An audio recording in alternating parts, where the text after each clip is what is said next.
So hello trainers, तो आप लोगों का स्वागत है ऐश वर्सेस मिस्टीरियस टनल के बैटल के एपिसोड 7 में। तो पिछले एपिसोड में हम लोगों ने देखा था कि डिओक्सिस वर्सेस ग्रे निंजा का बैटल हो रहा था और डिओक्सिस ग्रे निंजा को दूर फेंक देता है अभी उसके आगे। तभी फिर मिस्टीरियस ट्रेनर बोलता है, क्या तुम्हारा ग्रे निंजा ये इतना ही ताकतवर है? तुमने तो बोला था वो काफ़ी ताकतवर है और ये इतना कमज़ोर निकला। तभी फिर ऐश बोलता है कि अभी तो बैटल शुरू हुई है। Grey Ninja bond evolution. तभी फिर ऐश और ग्रे निंजा बॉन्ड इवॉल्व हो जाते हैं और ग्रे निंजा का बॉन्ड इवॉल्व देख के ब्रूनो एकदम से शॉक हो जाता है क्योंकि वो उसने पहले टाइम देखा रहता है। तभी फिर ऐश बोलता है, Greninja water shuriken attack use करो। तभी फिर Greninja water shuriken use करता है और वो सीधा जाके ब्रूनो के डिओक्सिस को लग जाता है और डिओक्सिस उधर ही घायल हो जाता है और वो उधर ही डिफीट हो जाता है। और ये सब देख के ब्रूनो एकदम से शॉक हो जाता है। फिर ब्रूनो बोलता है, ये तुमने कैसे किया और ये है क्या? तभी ऐश बोलता है, ये तो सिर्फ शुरुआत है, आगे आगे देखो होता है क्या। तभी फिर ब्रूनो बोलता है कि तुमने मेरे एक पोकेमोन को हरा के ये साबित कर दिया कि पृथ्वी के वासी कमजोर नहीं होते, पर तुम मेरे दूसरे पोकेमोन को नहीं हरा पाओगे। जाओ डार्कराय। और डार्कराय को देख के ऐश भी शॉक हो जाता है। पर तभी भी ऐश ग्रे निंजा को बोलता है, ग्रे निंजा जल्दी से सर्फ अटैक करो। और फिर ब्रूनो बोलता है, डार्कराय अपना शैडो बॉल अटैक यूज़ करो। और डार्कराय अपना शैडो बॉल अटैक यूज़ करता है। वो सर्फ अटैक को चीरते हुए ग्रे निंजा को डायरेक्ट जाके लग जाता है और ग्रे निंजा कमज़ोर हो जाता है। पर ऐश बोलता है, ग्रे निंजा क्या तुम लड़ सकते हो? तो फिर ग्रे निंजा वापस से अपने पैरों पे खड़े हो जाता है।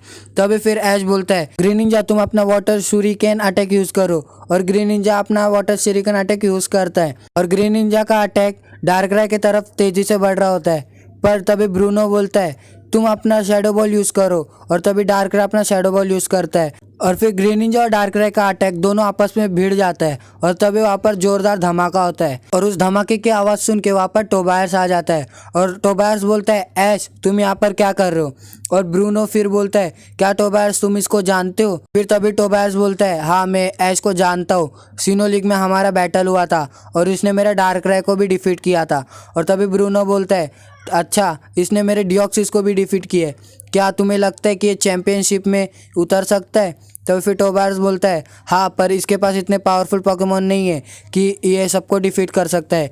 यह हमारे एक दो पोकेमोन को डिफीट कर सकता है पर सारे नहीं। अभी फिर ऐश टोबायर्स को बोलता है, टोबायर्स मैं अभी पोकेमोन मास्टर बन चुका हूँ, इसलिए तुम मुझे कमज़ोर मत समझना। फिर ब्रूनो टोबायर्स को बोलता है, हाँ टोबायर्स तुम इसे कमज़ोर मत समझना, इसके पास कुछ ऐसे भी पोकेमोन है जो कि हमें चौंका सकते हैं, जैसे कि इसका ग्रे निंजा। इसके ग्रे निंजा के पास कौन सा अलग ही इवोल्यूशन फॉर्म है जिससे वो बहुत ज़्यादा पावरफुल हो सकता है और इसी के कारण उसने मेरे डिओक्सिस को भी डिफीट कर दिया है। अभी फिर टोबायर्स बोलता है, अगर ऐसा है तो फिर मुझे भी उस ग्रे निंजा को देख के बहुत खुशी होगी। तभी फिर ऐश अपने ग्रे निंजा को आवाज़ लगाता है और ग्रे निंजा ऐश के पास दौड़ा चला आता है।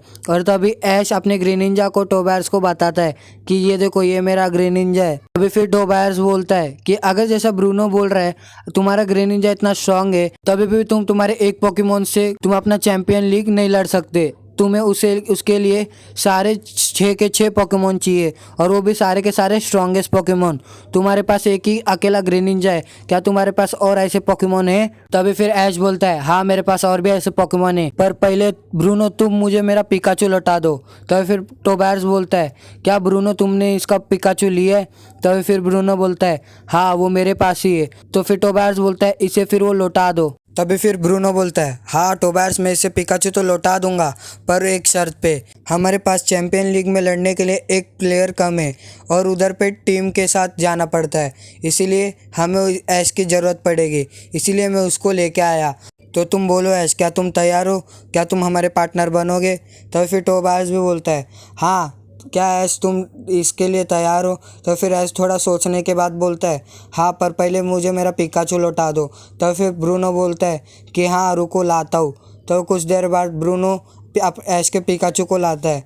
फिर ऐश के पास अपना पिकाचू आ जाता है। तभी फिर ऐश बोलता है कि हाँ ब्रूनो मैं तुम्हारा पार्टनर बनने के लिए तैयार हूँ, क्या करना पड़ेगा मुझे? तो फिर ब्रूनो और टोबायर्स बोलते, पहले तो तुम्हें स्ट्रांग होना पड़ेगा, तुम अकेले ग्रे निंजा के साथ पूरा मैच नहीं खेल सकते, तुम्हारे पास और कौन कौन से स्ट्रॉन्गेस्ट पोकेमोन है मुझे बताओ। तभी फिर ऐश बोलता है, तुम सब बाहर आ जाओ। तभी फिर चार्लिजार्ड, इन्फर्नेप, ग्रे निंजा, गेंगार और लुकारियो ये पांचों बाहर आ जाते। और फिर टोबार्स बोलता है, क्या तुम इन पोकेमोन के साथ अपना चैंपियन बैटल जीतना चाहते हो? तो फिर तुम्हारे लिए चैंपियन लीग जीतना बहुत मुश्किल होगा, क्योंकि वहाँ पर सभी के पास लेजेंडरी और मिथिकल पोकेमोन रहेंगे और इन पोकेमोन के साथ तुम उन्हें डिफीट नहीं कर पाओगे। तो फिर ऐश बोलता है कि मेरे पोकेमोन भी कुछ मिथिकल और लेजेंडरी पोकेमोन से कम नहीं है, वो भी बहुत ताकतवर है। तभी फिर ब्रूनो टोबार्स को बोलता है, हाँ टोबार्स, ये ताकतवर तो है पर इसे और स्ट्रांग होने की ज़रूरत होगी और इसके लिए मैं इसे ट्रेनिंग देने वाला हूँ। क्या तुम भी मेरे साथ इसे ट्रेनिंग दोगे? तो फिर टोबार्स बोलता है, हाँ क्यों नहीं, मुझे बहुत खुशी होगी इसे ट्रेन करने के लिए। और ऐश तुम भी तैयार हो जाओ, क्योंकि कल से तुम्हारे एकदम हार्ड ट्रेनिंग चालू होने वाली है, तो आज के लिए तुम आराम करो। तो फिर ऐश बोलता है, हाँ ठीक है। तो आज के लिए बस इतना ही। अगर आपको ये वाला एपिसोड अच्छा लगा तो फिर वीडियो को लाइक करके चैनल को सब्सक्राइब कर देना और मिलते हैं किसी नए वीडियो में। तब तक के लिए बाय बाय।